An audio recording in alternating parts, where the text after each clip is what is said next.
my lovely audience members, and now I'm gonna give the camera to my lovely film woman. Oh, why is it at flags on? Okay, oh well. Okay, are we ready? Ready, okay. Are you ready? Mhm. Oh, I already hit film. Disregard that, Dr. Foot! Okay. PTSD is an issue that affects 1 in 11 people in America. This is according to the American Psychiatric Association. PTSD symptoms include flashbacks, reliving the trauma, avoidance, alterations in cognition and mood, and alterations in arousal and reactivity. With flashbacks, this involves having the moment that the traumatic experience occurred play back in your mind and not being able to escape it due to it being triggered by an outside event.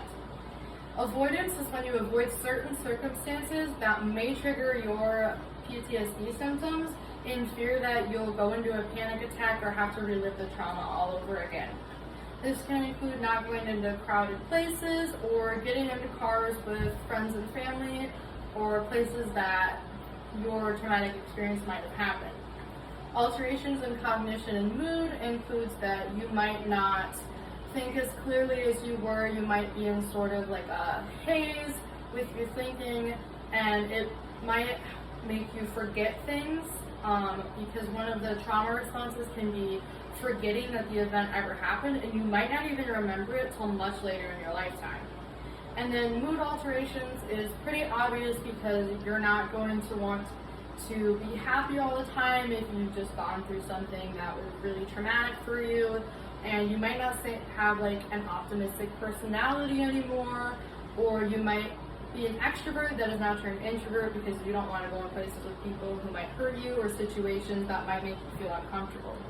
And then alterations in arousal and reactivity. Obviously, this a lot of times applies to sexual assault things, especially if you're married or something.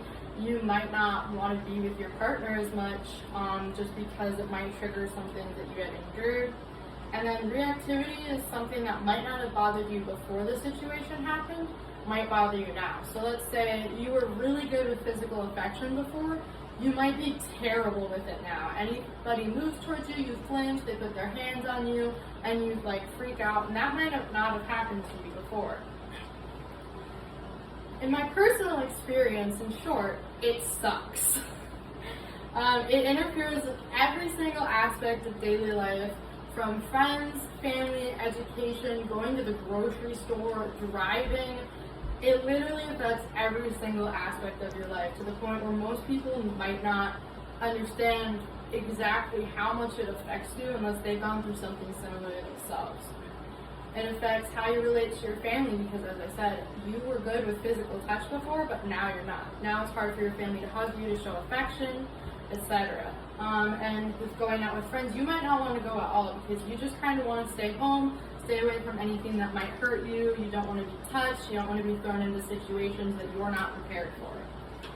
And then, according to the American Psychiatric Association, PTSD symptoms that last more than a month are the ones that are diagnosed. So if you experience these symptoms for less than a month, it's just kind of like an aftershock is what they call it, where you have these symptoms. But if it's resolved on its own, then it's not actually classified as PTSD. And then if you are diagnosed, the best form of treatment will be determined by your doctor.